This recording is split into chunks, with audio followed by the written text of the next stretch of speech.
पुराण 12वां अध्याय, सप्तम स्कंद, ब्रह्मचर्य और वानरप्रस्थ आश्रमों के नियम। नारद जी कहते हैं, धर्मराज, गुरुकुल में निवास करने वाला ब्रह्मचारी अपनी इंद्रियों को वश में रखकर दास के समान अपने को छोटा माने, गुरुदेव के चरणों में सुदृढ़ अनुराग रखे और उनके हित के कार्य करता रहे। सायंकाल और प्रातःकाल गुरु, अग्नि, सूर्य और श्रेष्ठ देवताओं की उपासना करे और मौन होकर एकाग्रता से गायत्री का जप करता हुआ दोनों समय की संध्या करे। गुरुजी जब बुलावें तभी पूर्णतः अनुशासन में रहकर उनसे वेदों का स्वाध्याय करे। पाठकों के प्रारंभ और अंत में उनके चरणों में सिर टेक कर प्रणाम करे। शास्त्र के आज्ञानुसार मेखला, मृग, चर्म वस्त्र, जटादंड, कमंडलू, यज्ञोपवीत तथा हाथ में कुश धारण करे। सायंकाल और प्रातःकाल भिक्षा मांगकर लाए और उसे गुरुजी को समर्पित कर दे। वे आज्ञा दें तब भोजन करे और यदि कभी आज्ञा न दें तो उपवास कर ले। शील की रक्षा करे, थोड़ा खाए, अपने कामों को निपुणता के साथ करे, श्रद्धा रखे और इंद्रियों को अपने वश में रखे।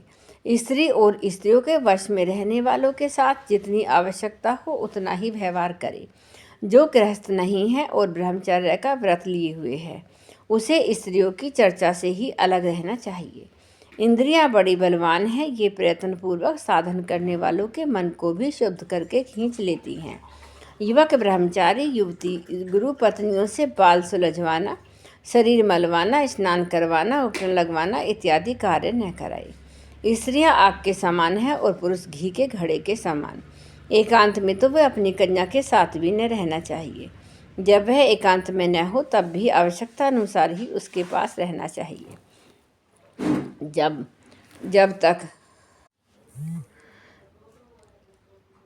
तक यह जीव आत्म साक्षात्कार के द्वारा इन देह और इंद्रियों को प्रतिमात्र निश्चय करके स्वतंत्र नहीं हो जाता तब तक मैं पुरुष हूँ और यह स्त्री है, यह द्वैत नहीं मिटता तब तक यह भी निश्चित नहीं है कि ऐसे पुरुष यदि स्त्री के संसर्ग में रहेंगे तो ठीक नहीं। ये सब शील, रक्ष आदि गुण गृहस्थ के लिए, सन्यासी के लिए भी विहित है।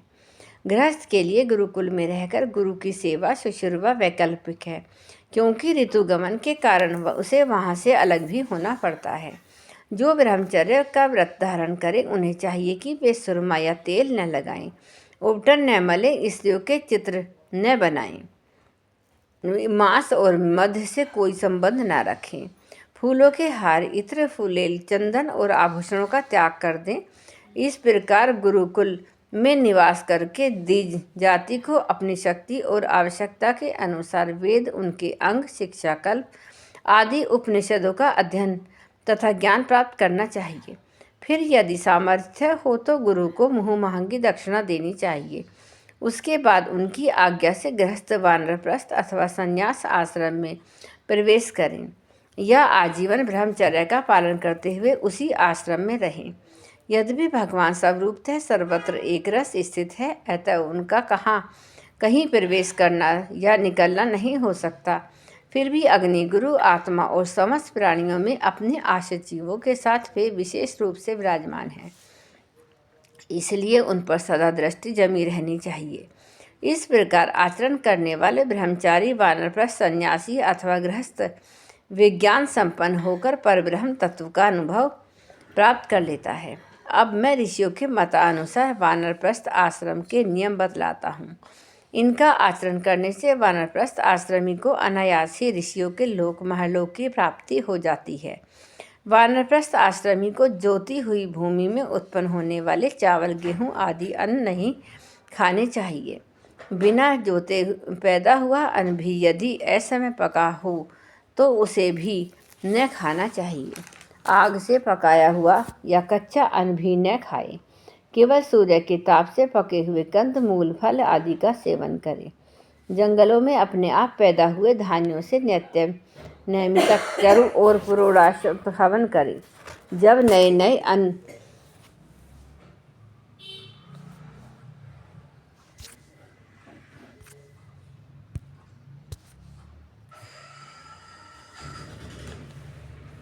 जो कच्चा अन्न भी न खाए, केवल सूर्य के ताप से पके हुए कंदमूल, फल आदि का सेवन करे। जंगलों में अपने आप पैदा हुए धान्यों से नियमित चरु और पुरुडोस का हवन करे। जब नए नए अन्न, फल फूल आदि मिलने लगे, तब पहले के इकट्ठे किए हुए अन्न का परित्याग कर दे। अग्निहोत्र के अग्नि की रक्षा के लिए ही घर, पर्णकुटी अथवा पहाड़ की गुफा का आश्रय ले।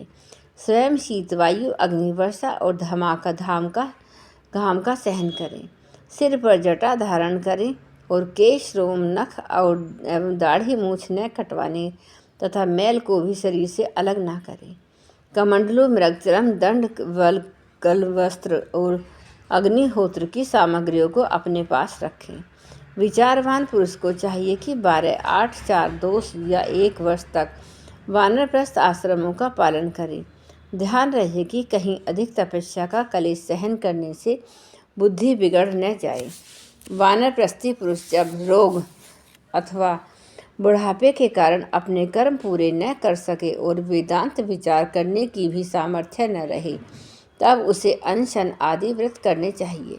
अनशन के पूर्व ही वह अपने अहवन्य आदि अग्नियों को अपनी आत्मा में लीन कर ले। मैंपन और मेरेपन का त्याग करके इस शरीर को उसके कारणभूत तत्वों में यथा योग्य भली भांति लीन करे। जैतेंद्रिय पुरुष अपने शरीर के छिद्राकाशों की आकाश में, प्राणों को वायु में, गर्मी को अग्नि में, रक्त का फीव आदि जलीय तत्वों को जल में, हड्डी आदि ठोस वस्तुओं को पृथ्वी में लीन करे।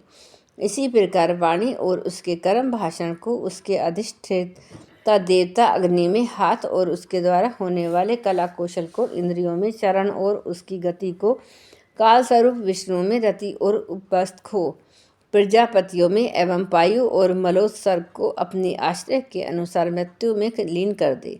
श्रोत और उसके द्वारा सुने जाने वाले शब्द को दिशाओं में, स्पर्श और त्वचा को वायु में, नेत्र सहित रूप को ज्योति में, मधुर आदि रस के सहित रसेंद्रियों को जल में